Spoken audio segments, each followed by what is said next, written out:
Thomas Edison smoked several cigars a day. Yeah, he invented stuff too. Shut up. Welcome to WatchMojo. And today we're counting down our picks for the top 10 mocked inventions that became successful. My friends, at long last the day has come. We have the means, the understanding, the technology to allow spiders to talk with cats. For this list, we'll be looking at life-changing inventions that were initially predicted to fail. Which of these entries are you most surprised to see on this list? Let us know in the comments below. Number 10. Automobiles. The automotive industry is today one of the world's largest, but just a little over a century ago, there was a lot of skepticism about the prospects of the driving machine. You know, the horseless carriage was actually the work of the devil.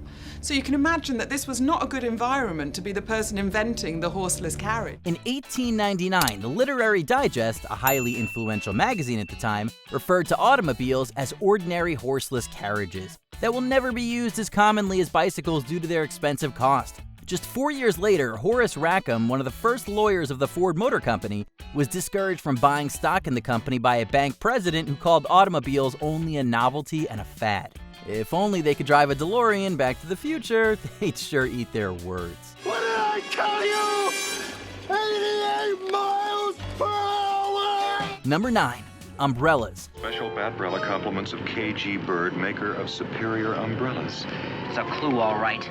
But what does it mean? Although they were initially designed to protect people from sunlight, by the early 18th century, umbrellas had become more commonly used for their waterproof function. However, in most parts of the world, it seems men had no problem at all getting wet, as umbrellas were largely seen as an accessory only used by women. Umbrella buddy. Now we got that damn urban sombrero to contend with. In Britain, it would take the perseverance of one Jonas Hanway to get everyone else in on the umbrella craze. After returning from a trip abroad, Hanway began using an umbrella, which infuriated many coach drivers who saw big booms in business on rainy days and were scared of losing customers. Thankfully, Hanway stuck to his guns, and by doing so, he successfully dismantled the gendered associations of the umbrella. I'm singing in the rain, just singing in the rain. Number 8. Airplanes. Not everyone was impressed when the Wright brothers broke new ground and successfully flew the first airplane in 1903. It is a short flight, but with Wilbur Wright at the controls, the Wright Flyer shows complete mastery of the skies. Just a couple of years later, Ferdinand Foch, a French general and the supreme Allied commander during the First World War, called the visionary inventions interesting scientific toys. And while he may not have been totally wrong, seeing as planes now also make for pretty interesting toys, he completely missed the mark when he determined that they were of no military value. Aerial photography became a vital operation for both sides during the war. Today, airplanes are not only used commercially to transport passengers and cargo, their ability to provide aerial surveillance has proven to be of immense value to various military forces around the world. Number 7. Forks.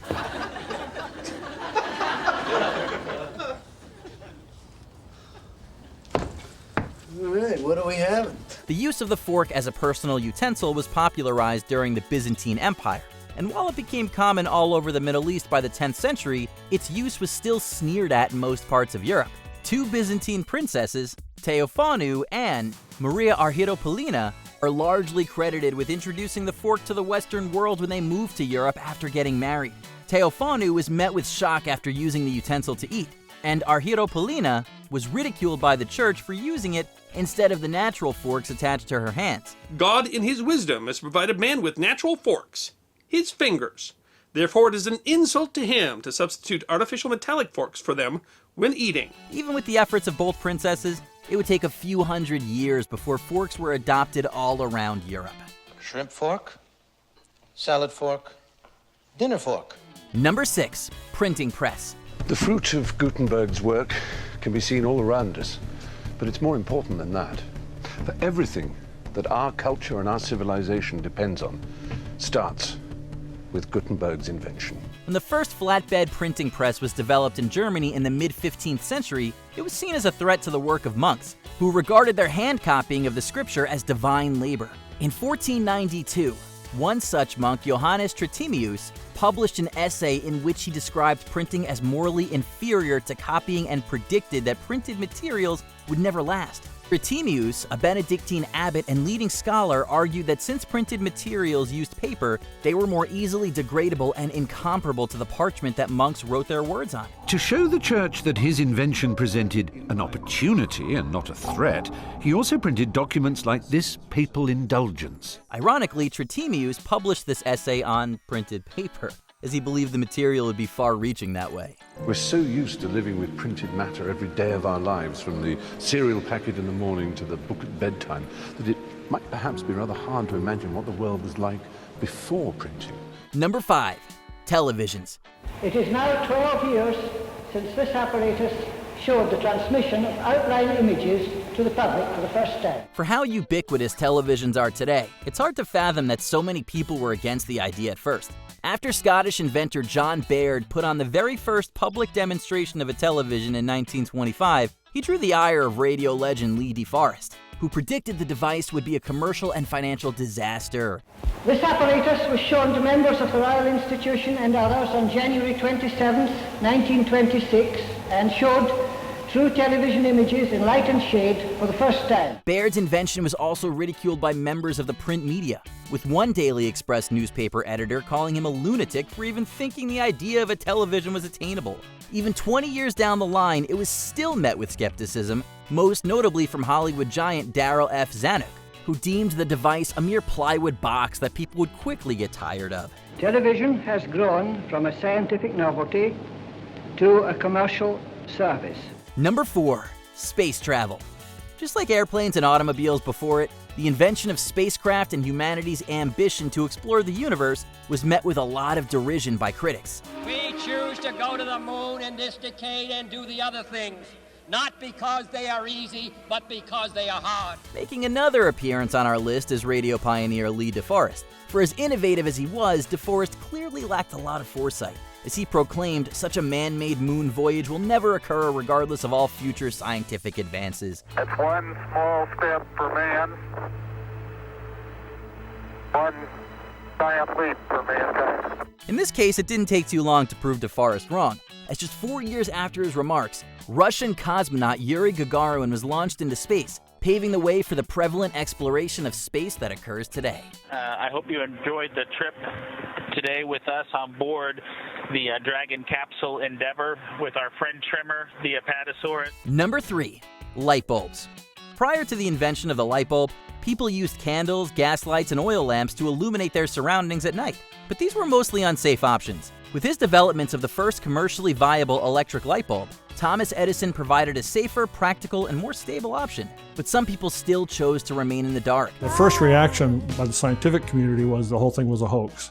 Despite that, the public went crazy over it. Professor Henry Morton, the then president of the Stevens Institute of Technology, called the invention a conspicuous failure, and a British parliamentary committee deemed it unworthy of the attention of practical or scientific men. Edison didn't quite have all the kinks worked out yet, but he did have a great patent. And his patent, despite the attempts of many others to enter the market, protected his business very effectively. While his detractors would eventually see the light, Edison himself proved to be a naysayer, as he frequently mocked Nikola Tesla's invention of the alternating current model.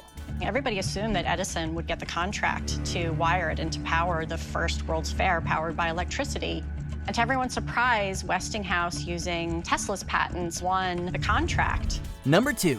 Telephones. Actually being able to hear a real voice on either end.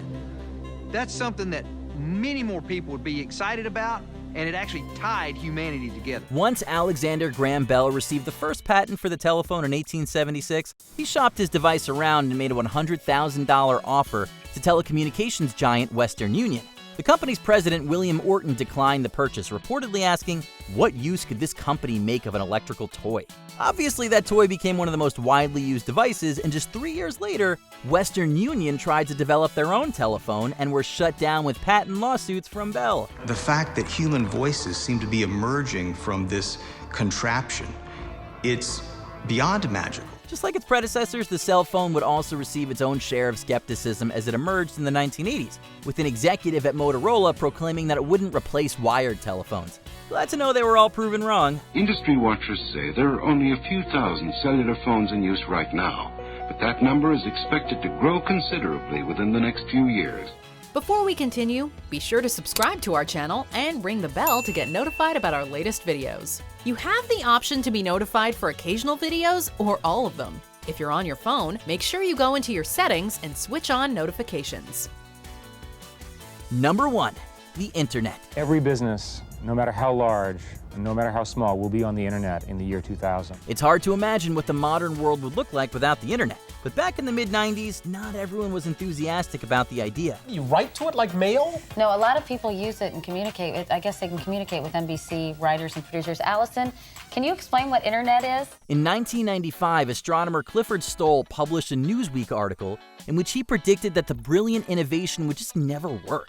That same year, Robert Metcalfe, inventor of Ethernet, made the same prediction and declared that he'd eat his words if he was wrong, a promise he fulfilled at the International World Wide Web Conference in 1997, when he consumed a blended mixture of his article and water. I gave about a dozen reasons why the internet was fragile. Many of those reasons are still true today. It wouldn't be the first time the internet or one of its components would be belittled, as email too was initially dismissed as a viable medium of communication. Well, it's very hip to be on the internet right now. Do you agree with our picks? Check out this other recent clip from WatchMojo, and be sure to subscribe and ring the bell to be notified about our latest videos.